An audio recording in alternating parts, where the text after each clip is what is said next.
Congressman John Maloney, thank you very much. Also listening to that is Mica Mosbacher. Mica is a Republican commentator. She's also a member of the Trump 2020 advisory board for the general election.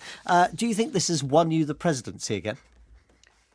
Yes, he gave one of the best State of the Union addresses I have ever heard, and I go back to the Bush administration.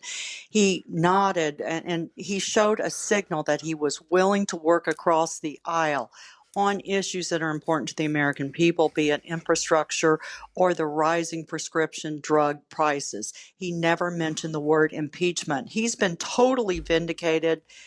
Democrats have failed to erase the votes of 63 million Americans, and we all knew how this was going to end when this started 178 days ago.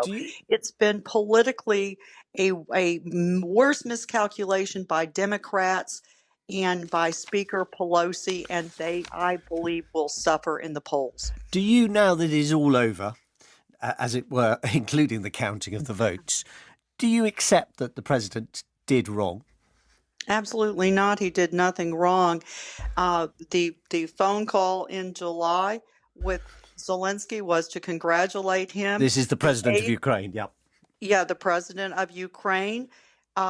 President Trump was aware of corruption, not only on the board of Burisma, but within Ukraine, which Fortune magazine called one of the top 10 most corrupt countries in the world. So he was simply doing his due diligence. He did nothing wrong. And listen, I want to get in one important point. Please, yeah.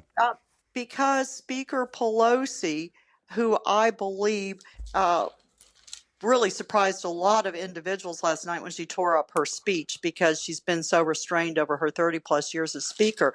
The real victim in this colossal mistake or miscalculation is Biden. And look at what's happening in Iowa. You mean Joe Biden, the possible Democrat candidate, former vice president?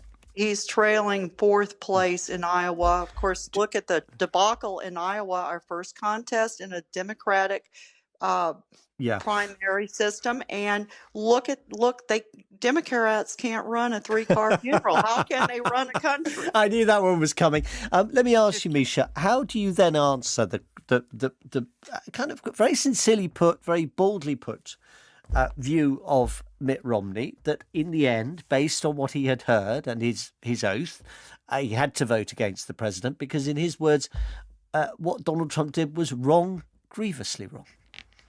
He voted against one article. I have known Mitt Romney for a long time. I was one of his fundraisers in 2012.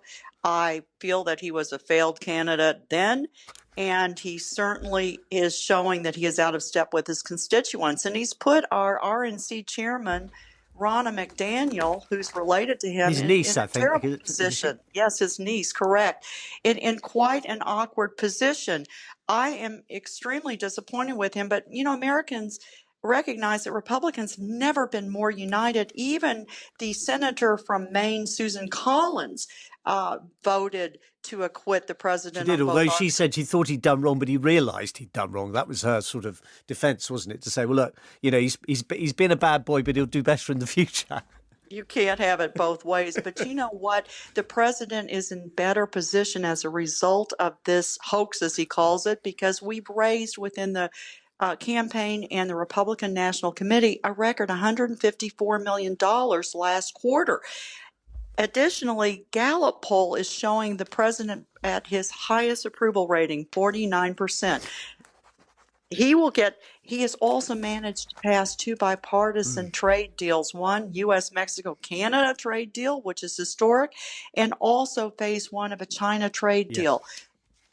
So the president has continued to put the interests of the American people first, and I feel that the Democrats are going to discover that this will backfire on them going into the 2020 election. Mica Mosbacher, pleasure to speak to you, member of the Trump 2020 advisory board.